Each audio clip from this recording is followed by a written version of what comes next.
Good morning, everybody. Thank you for being here and showing up this morning. And this breakfast over there is gonna be it's a great day of panels and stuff. Uh, Welcome to the Shaping the Narrative with Post Production Artists panel here at Behind the Camera House. My name is Owen Danoff. I write for a website called Screen Rant and a bunch of other places. This is my first time at Sundance, so I'm thrilled. This is awesome. Uh, and I'm very excited to talk to all of these wonderful panelists about their films that are premiering at this festival. Let me introduce them. To my left, we have Rabbit Trap editor Brett Bachman. Also to my left, we have Ricky editor Daysha Broadway. Further to my left, we have the composer of Sally, Jeff Morrow. And then all the way to my left, we have sound designer Matt Drake of Elemental Post, who is here with The Wedding Banquet. Fan favorite, Matt Drake of Elemental Post. Awesome. I guess to start off, I would love to kind of go down the line. We can start with you and go down. Um, but I was wondering, for anybody that hasn't seen your films and will be watching this later who hasn't seen your films, maybe you could do a quick primer of the film you're here with, and then kind of talk about what you were excited to bring to the director's vision from your own skill set and experience. Uh, okay, I guess I'll start. Thank you for having me. So I am an editor of a film called Rabbit Trap. It's about a couple that is living in Wales in 1976, played by Dev Patel and Rosie McEwen. She is a avant-garde composer, early electronic composer, and he plays a field recordist, recording and sampling or recording all the sounds in nature that she subsequently takes and incorporates into the albums. Uh, their lives undergo this radical change when he discovers a sound in nature that I could only really classify as sublime. Like it's something that is an unclassifiable. And subsequently, the emergence of a neighborhood child into their lives after this discovery. It's a film that is very enigmatic. It's mysterious. It's surreal, phantasmagoric. It's proudly unconventional. It deals a lot with symbolism and metaphor and subtext. It's one of the most unconventional films I've ever worked on in a really pleasing way. I think I was really excited to work on a film that puts a lot of trust into the audience, that is deeply layered with photography that is with these giant vistas and these really, really tight claustrophobic close-ups, and the opportunity to collaborate on the sound design with our sound designer, Graham Resnick, who I think did one of the one of the best jobs in sound design I've ever heard in a movie, period. The opportunity to collaborate with him on that and work with him on the blueprint was hands down, I think, one of my favorite experiences. Um, I am here with a film called Ricky, and it follows a character called Ricky. It's Ricky is recently released from prison after doing 15 years, and he went into prison at 15 years old. And so his kind of formative years and growing up and trying to become adult all happened inside of a prison. And the film is really about kind of reacclimating to life and his family and society, and also trying to grow up because though he is 30 years old mentally, a lot of like how he behaves and his reactions to things are still very immature because he hasn't been, where we've all been um when you're growing up, and he hasn't done a lot of things that teenagers were able to do. He's never had a job, like these types of things. He learned trades in prison that he's trying to convert into his life outside of prison, and he's just trying to get through the system, make his parole meetings, keep a job while also losing a job because he was in prison. And it's just it's a really really real depiction of the system and how it affects people and how hard it is to come back from that and how hard it is to start over, especially when you have had no adult experience outside of prison. And I was really excited to work with Rashad Frick, who's here, my director. Uh, but we met in the director's lab, the Sundance Director's Labs, and I was really excited to work on it because the script was phenomenal, which he co-wrote with Q. And I know I have personal experience with friends and family members who've been in prison or did long stints in prison and have seen them try to reacclimate to life. And I know how hard it is. And I'm excited for people to see this in a way and sort of like hopefully have some empathy for people who are just trying to start over. So I was happy. I've never seen this story told this way and written the way that it was written. So it's very excited to work on that. Um, I'm Jeff Moore. I'm here with Sally. I wrote the music for a documentary called Sally, which is about the Sally Ride, the first American woman in space, um, which is a story a lot of people know. But, you know, one thing that a lot of people didn't know is throughout her entire life and career, she hid the fact that she was in a relationship with a woman the whole time. And it actually only came out in her obituary. So it's a story about heroism and bravery in sort of uh, many different ways. And yeah, I was just thrilled to be here. This is the third film I've done with Christina Costantini, and the third film together that has gotten into Sundance. So we're 3 for 3, which is fun. And um, yeah, the challenge was to tell this story that was epic. The vastness of space and the sort of uh, huge imagery of space launches, while also telling using music to tell this intimate romantic story about her and her partner. So yeah. I am Matt. I'm here with the wedding banquet, directed by Andrew On. The story is about two queer couples who live together, and they it's a remake of an Ang Lee film from the 90s. And it's kind of a reimagining of that story. So these two couples, one couple led by Kelly Marie Tran and Lily Gladstone. They're trying to have a baby via IVF, and the other couple, one of them is is part of a prominent family in Korea, and he's an artist, and he's been living in the States, and his grandmother wants him to come back to Korea to, take over the family business, which he obviously doesn't want to do. So he makes a deal with Kelly to get married for a green card, and then he will pay for their IVF, because they've had a couple failed attempts, and it's just a really nice story about chosen family. And I think working with Andrew on this, it's a rom com, and it has a lot of very funny moments. But Andrew's so good at you know creating these intimate characters, and his dramatic sense is really nice. So it's kind of interweaving the comedy and the drama in it as well. So it's a fun film. That is great. Let's I think dive into editing world for a minute. I'll ask you the same thing, but Daysha, I'll start with you so he doesn't have to go first twice. Uh how did you approach, first structuring the story in your film, and were there any challenges kind of specific to that story or that tone that you had to navigate and overcome? Yeah, I think the biggest thing about Ricky was the way it was written, there's an ensemble of characters in his life, his family, his mother, his younger brother, who was really young when Ricky went into prison and, hasn't seen his brother for 15 years, kind of grew up without him. Um, and his parole officer, who's played by Cheryl Lee Ralph.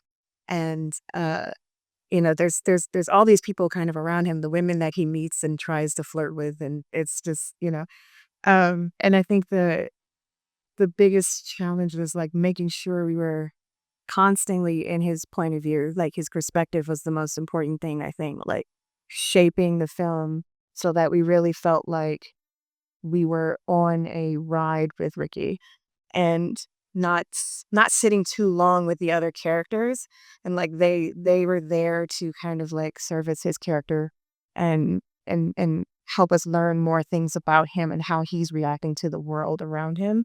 I think all the other characters in the film are are trying to support him in their own ways, right? But they have their own sort of trauma, especially his family. They have their own sort of trauma about the losing him for 15 years, and I thought that was one of the most interesting things about the film was how incarceration it impacts the family that of that person. And so it was like the structure of it was just like making sure we are with Ricky, we sympathize with him, we get pissed off at him when he makes dumb mistakes, and we feel all these things because we're in his point of view with him and we're on this ride with him. But all the other characters are still very important, and you want to like make sure that we always tap in with them for the right amount of time and then move on and stay with Ricky. So structuring it in that way, originally the film started a different way.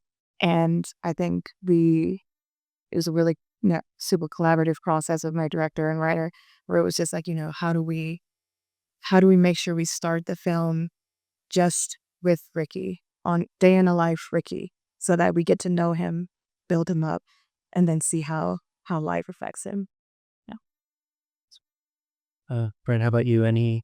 How'd you shape the narrative? Any specific challenges because of the nature of the project? Yeah.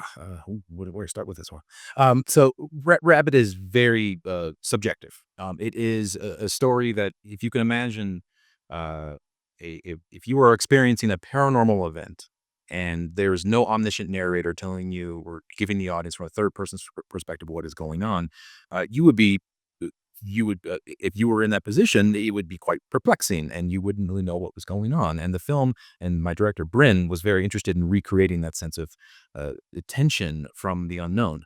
I wouldn't call Rabbit Trap a horror film, but certainly elements of cosmic horror. This idea that there's this unknown, ambiguous threat or that is kind of outside your sphere of observation, but it's all around you, was something that permeated like the entire editing process.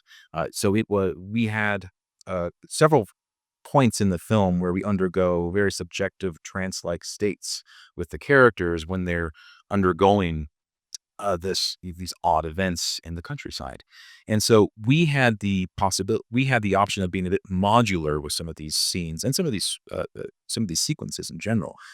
Case in point, there's I think 2 or 3 nightmare sequences in the film that the Dev Patel character is having, and we got quite avant-garde with some of these sequences at the onset when we were in the early stages of the director's cut, trying to see how much we could experiment, how much we could bring in imagery from other sources. The film, like I mentioned earlier, is deeply interested in texture of nature. So we had a lot of shots of mushrooms and fungus and water and particulates in the air. We played a lot with this stuff, and then through the testing process, realized we could probably cull back a little bit. We don't need as much. But these nightmare sequences were very modular throughout the entire editing process, as we began to go with small friends and family screenings and then moved on to kind of more even personal, intimate screenings, really began to evaluate what was necessary for the narrative and telling the story, but what also conveys the right subjective emotion that you want the audience to have and that reflects the character's inner states. And so that was a constant balancing act. And we were working on that all the way up until Picture Law, really, to try and dial that in. And Jeff, music is, kind of often the heart of a film. In terms of Sally, how did you go about, first finding what that art was going to be, what that tone was going to be, and then also figuring out just things like where you were going to come in, where silence is more effective than music, and just where you fit into the project. So, Yep. I've developed a process with Christina, the director, and it's one that I now use in most things whenever I can to sort of take a big swing musically away from picture, at the beginning of a project. Because I find that once you get into the nitty gritty of trying to write music to a scene, there are so many competing things that can work with you or against you, just in terms of writing music and the creative process. If I attempt to write a piece of music for the first time to a scene, it has to be like, say, 47.5 seconds long and get sad halfway through. If I haven't developed a sort of musical language yet, that could lead to just for me, it can lead to things becoming a little more generic because you're trying to just do what the scene is telling you to do, as opposed to just sitting with the story and the overall feeling of the movie and just trying to write a piece of music based on that. So I I basically watched the film, had a conversation with Christina about, you know, what's the story. I mean, I could see what the film is doing, but is there something more she's trying to tell? Like, where does she want to push the film? And for her, it was really about pushing the romance between Sally and her partner Tam. And so I knew the music needed to do a lot for that. So I decided I needed to sort of set parameters for myself that would allow me to do the grandeur of space, but then also this intimate relationship. So I decided on a score with a string sextet, so 3 violins and 3 cellos, so that I can do, because you get them all playing together and it sounds massive like space, but then you can do a solo violin on its own and it's very intimate and raw. So those are the parameters I set for myself, and then just wrote a piece of music, like a 5-minute piece of music, and played that for Christina, and that became the sort of basis of the score. Real quick, just to follow up, was that just because I haven't heard your score yet? What is that kind of the backbone of the whole score, or did you flesh it out with a lot of other more orchestral stuff, more other instruments? No, especially with I mean, I guess with anything, but especially with documentaries, I try to set like very tight constraints on myself so that the movie can have a sound. Um, the first film that Christine and I did came to Sundance in 2018, was called Science Fair. And I decided there was 0 budget. So I did a score with just a couple little synthesizers that were like DIY synths that it could have been the kids doing Science Fair had made these synths. So, and like trying to write all sorts of different scenes, like pacey scenes, sad scenes, fun scenes, comedy scenes with just like 2 or 3 little instruments. I feel like, I don't know, it leads to, it pushes me to be more creative with the solutions and how I figure out how to score those different scenes. Super cool. Matt, I would love to hear about how you kind of crafted the soundscape for the wedding banquet. And then the thing that I ask every sound designer that I ever meet is like, how were there any unconventional methods or sound sources that you used for the film? Yeah, I mean, this one was really it was interesting because Andrew wanted to maintain this like really sense of intimacy, especially in like a lot of these dramatic scenes. And so I don't think we use any like really unconventional methods. It just like didn't really feel right for the movie. Um, but we really wanted to create like an intimate environment for these characters. We like created this soundscape. Like a lot of the movie takes place in a house, in the house they live in. And even though they're based in Seattle and in like a suburban neighborhood, we wanted to just like make it very like not jungly, but like just very like away from the city. We wanted to make it like their sanctuary. So anytime we're at the house, it's like it's very safe. It's very nature. It's funny. The the 2 male characters, they kind of live in like a garage type place outside of the house. And so one of the things we talked about was, when we're in the main house, it's like, a little bit more subdued. And then when we're out with them, it's like they're almost like camping. And then you kind of hear like, a lot of those suburban sounds. And so we really leaned into that. And then that way we were able to like create this contrast between when we're at the house and when we're in the city, or they're at work or in different environments, but they're maybe not feeling as, comfortable. So that was one of the things we did. We also used, with those intimate scenes, we really played Foley. We talked about like wanting to hear every little movement, there's like close up shots of, hands on knees so when we saw these things, we wanted to make sure we heard them and heard them quite up front. So that was kind of the approach we took. And Fred, I'll direct this to you because I think you mentioned it, but if anybody wants to jump in with their own experience afterwards, please feel free. But I think you mentioned working with the sound design. Is there a moment that you can point to where you were working really closely with another department to kind of elevate a scene that you were Oh, yeah. So typically when I start a film, I am ingesting all the footage, watching dailies, and in conjunction with working on that first sequence, I'm building a preliminary sound mix. Oftentimes, we haven't even hired a sound designer yet when the edit is beginning. So I am building rudimentary ambience and hard effects, sometimes experimenting with if it's a genre picture, sometimes drones, it's a bit more ethereal. But that wasn't the case with Rabbit Trap. Graham Resnick was one of the first people that Spectre Vision and Bryn Cheney reached out to. They knew that this film would live or die by sound. And so and Lucretia Dalt, our composer, they were on the project way before I was, to begin experimenting, crafting sounds. Lucretia, our composer, needed to write all of the music that would be played by the Rosie McEwen character in the film. She's an experimental composer. She's playing with oscillators and synthesizers. And so we needed something on set for her not to interact with in all these 1970s machines. And then with Graham, so Graham was tasked with not only the practical Foley effects, but creating the sound of the unknown, creating the sound of the sublime, creating the sound of fairy, essentially, of Welsh folklore, of the 12 tag. And he was experimenting on this for months. So even when I started the project, I was gifted basically a Dropbox folder that was like just dozens and dozens of these analog tape experiments of him winding up devices, him recording his daughter, and then like subsampling, slowing it down or speeding it way up. I had such it's so luxury to have that material when you're editing, because usually we have to use our imagination when you're starting the editing process. No, and you're going to test screenings, you're going to show directors and friends and family, and the caveat is sound is rough. Use your imagination. That was never the case with this movie. Like I had Graham's material in the movie from the onset, and I was able to participate in directly collaborate with him by making material. I would show him the cut. Sometimes he would bounce back stems or bounce back new material based off of that initial blueprint.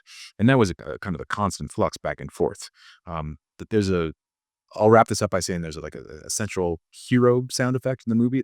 It's a sound of a forces inside of I'm not sure if you guys are familiar with a fairy circle, but it's like a row of fungus, and a circle of fungus. And in our film, it proves to be like this epicenter of this strange paranormal power. The audio devices in the film pick it up, and Graham was tasked of creating the sound. And we went through just revision after revision of like this specific thing, largely based off of the edit we were like shipping back and forth. I'll say it again, his work is phenomenal in this. I hope it gets the attention he deserves. It is the same question to me? Yeah. Okay. I'm first of all, I'm very jealous of your Dropbox folder. Um, m- that's really wild, and your screenings. Yeah. No, Ricky was it was me and my assistant editor, like working remotely. Um, they shot on the East Coast. Rashad's on the East Coast. I'm in LA, and it was just really like really really indie.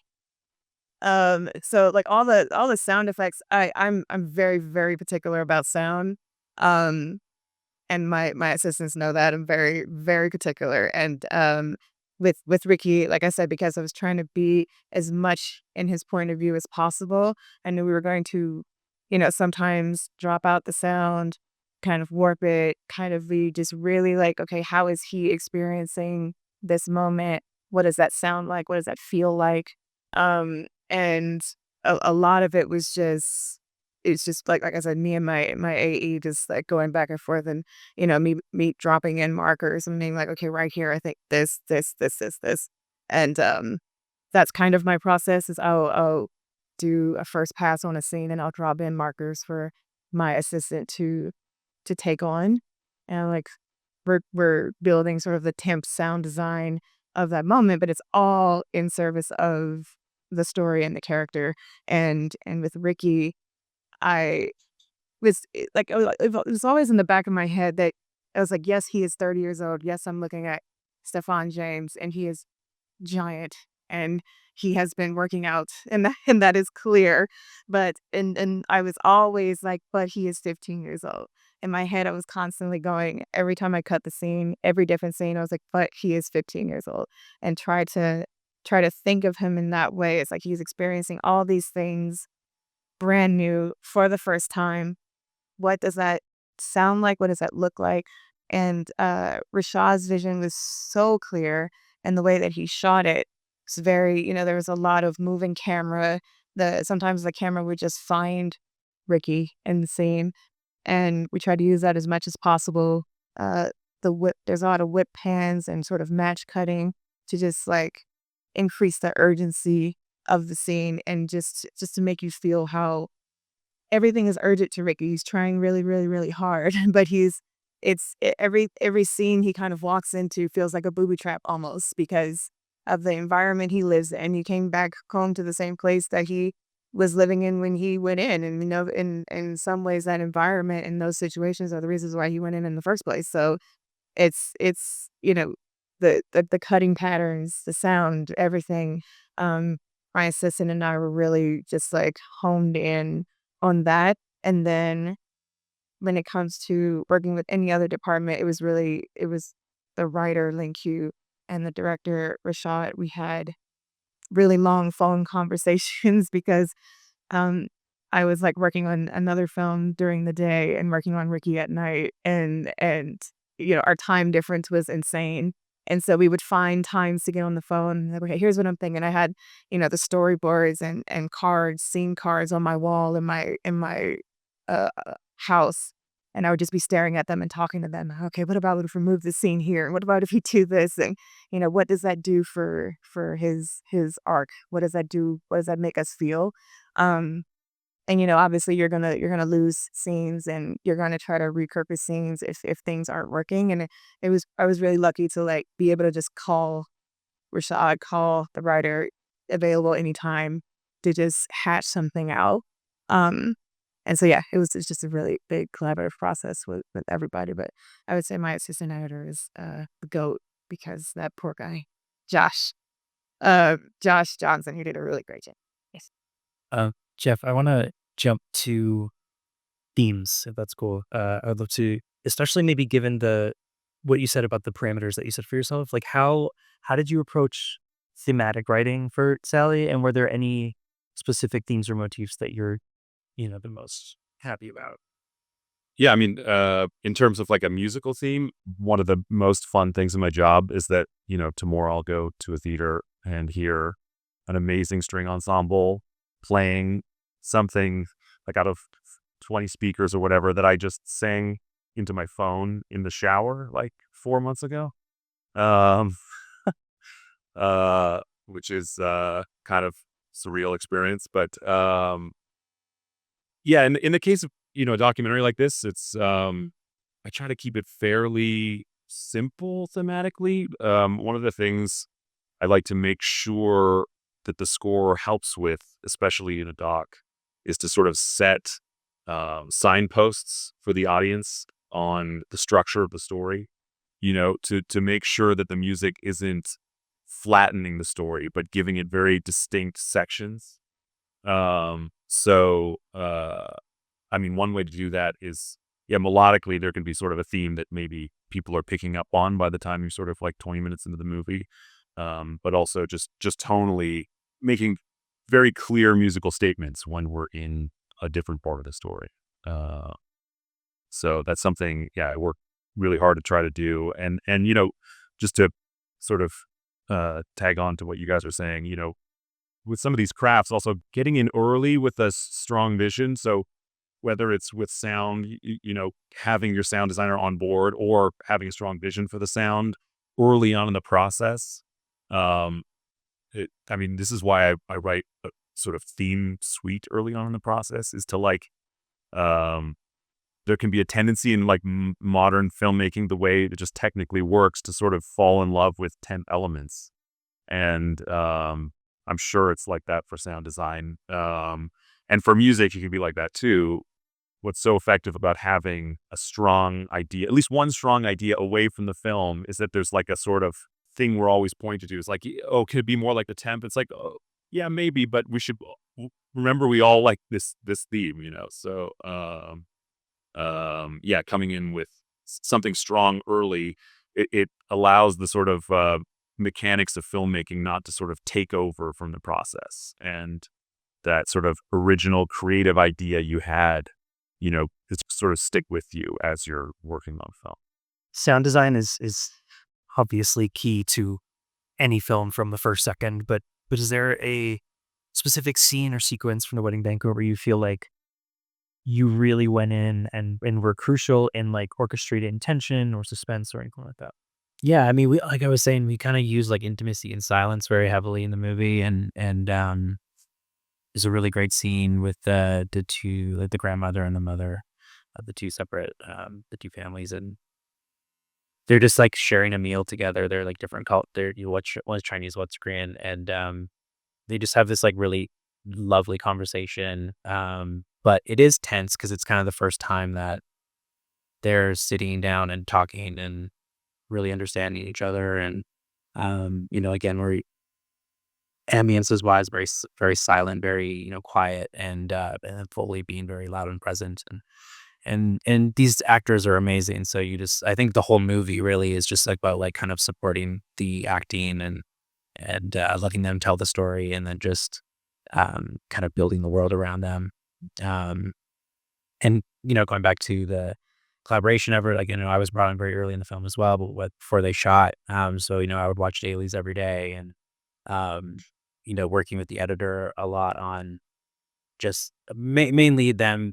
They were like editing and with like these really bad speakers, so they were working on the cut, and they're just like, I think all the sound's messed up, and so they're freaking out and emailing me and, hey, can you listen to this? And so I would go in and listen. I'm like, everything's fine, guys. Like, don't worry about it. But we did do a lot of like little back and forth, so of bringing up like problems they were having in the edit or things that they were trying to sort through, and just saying, hey, we want to use this take, but we think the dialogue's maybe a little bit messy. Can you take a look at it? And so we did a lot of like, yeah, no, that's fine. Like, I would clean it up and set it back. And so with this movie, it was just a lot of like supporting the acting, and that was the biggest thing for us. And you just kind of like set that goal, and then everything kind of relates back to that. Is it supporting the performances? Is it supporting the characters?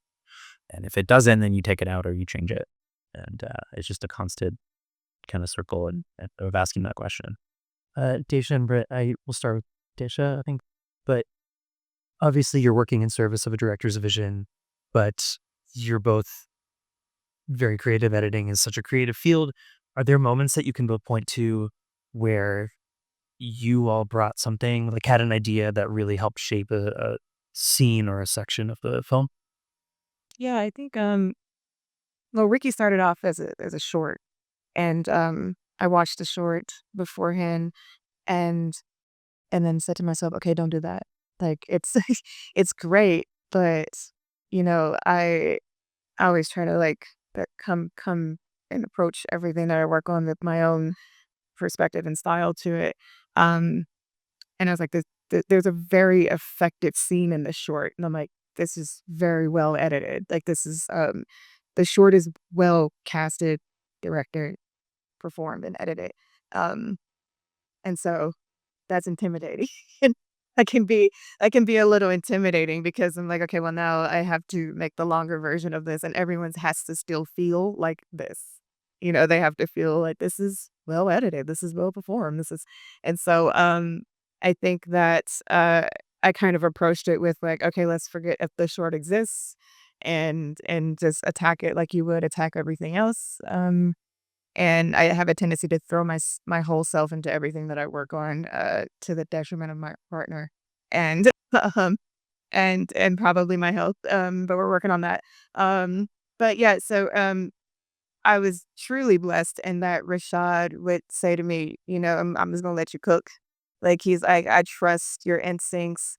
I know your work." And because I was working with Sean Wang at the labs, and he saw the work that I did with Sean. He was like, "I know what you can do. Um, so, just do you." and we'll discuss it. And so I was really lucky in that respect. There was a moment where I had an idea for a very pivotal moment, and it's a little spoilery, but there is a accident that happens, and I had an idea for how to cut that I thought would um, increase the tension and scare the crap out of the audience. And I really wanted to scare the crap out of the audience because, like I said, in the short, it's intense, and but it's different. I wanted to cut it in a way that was completely different from the way it was cut in the short. And so I kind of asked Shot, and he's like, "I have an idea. Can I try this?" And instead of playing the whole accident out, I just kind of went to black every now and then because, again, just trying to stay in Ricky's perspective and trying to be like, okay, how is he experiencing this accident? And I'm like, he's being thrown around the car. His eyes aren't open, and this will allow the audience to fill in the blanks, which is sometimes even more terrifying than watching the thing happen. And so I cut it that way and then just kind of sent it to him because it's like, I like it, like, how do you feel about it? And it stayed, and I was really happy about that, and hearing people's reaction to it when we premiered on Friday, like, it seemed to really, like, again, scare the crap out of people, and I was like, "That's what it's doing what it's supposed to do," but it was so far from how it was cut in the short that it was, like, it was kind of a big swing, but, I think that's, like, the best way I can describe, like, how I put myself in it, while also just making sure it aligned with what Rashad was looking for, the intention of the scene. How about you? Anything where you kind of pitched, had an idea for? Yeah. So I think I'd like to talk a little bit about the beginning of the movie. Um, it, I think we can confidently say like setting the tone and the audience expectations, like in the first 5-10 minutes for like what you're about to sit down and watch is really important. And it's something that I know I've navigated and have had to work on like almost all of my movies to set those audience expectations. Earlier cuts of Rabbit Trap, the narrative just kind of started. It started with this very kind of cool intercut sequence between Dev Patel field recording Starlings and then uh, the Rosie McEwen character making a song in her lab. And it's really dynamic. It's a lot of fun, but we don't introduce any sense of mythology and surrealism in the film for another like 15 minutes. And so when we were doing some of these early test screenings, it's this gradual turn into more the odd paranormal elements of the film. There was the question of, can you find a way to bring this stuff in earlier? And at the top of the bat, we didn't really know. Nothing had been scripted for any of that. And I worked on a movie called Mandy a few years ago with this director named Panos Cosmatos. And one of the things he loved to talk about was the importance of the alpha state, like the idea of like you sit down, lights go down, movie comes up, and getting the audience in like the right frame of mood. And so I started thinking like, is there a new opening we can make?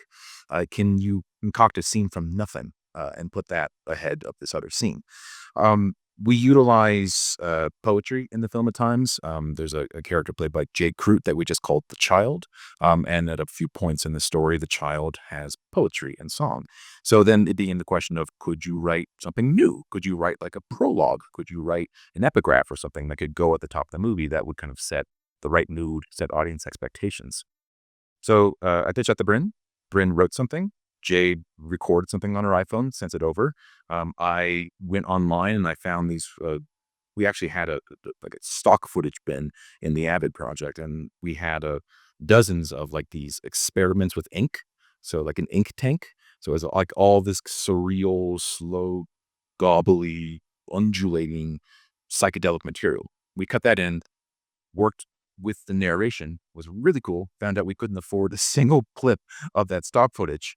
And so then Bring called up our DP, Andreas, and he's like, I have a really cool idea that ties directly into the sound of the film and the motif of that imagery later on. We have an oscilloscope that we show several times throughout the movie.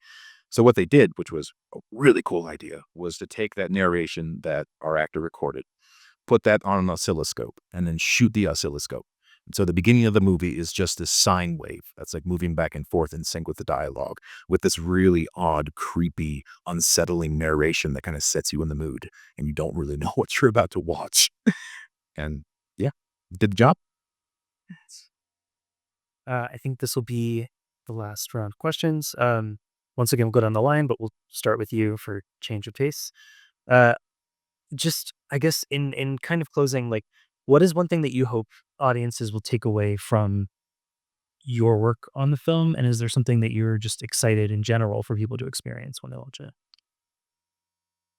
Yeah, I mean, I think, like, just, like, have fun with the movie, like, and watch and enjoy it because it's just this, like, really nice portrait of, like I said, chosen family and I mean, from my work, like, I just again, I just wanna support what, Andrew and them have put on screen, and, we worked a lot through the process of, um, yeah, just supporting these performances. Um, yeah, I don't know if I have, like, one more to add to that. I'm trying to think. Maybe come back to me in a second, yeah. You did that was good so far. Okay. How about you, Jeff? Anything? Christina has such an amazing. The director has a way of telling these stories that's so she can tell a very, sort of serious and or historical story. Like maybe yeah, I mean, I didn't grow up in America, but like I imagine a lot of people learn about Sally Ride in school, and she has a way of telling the story. It's such like a personal and sometimes quirky, sometimes fun kind of way that just brings all the people involved to life. You feel like at the end of the movie, you're not just watching sort of talking head interviews. You feel like you actually get to know these people. And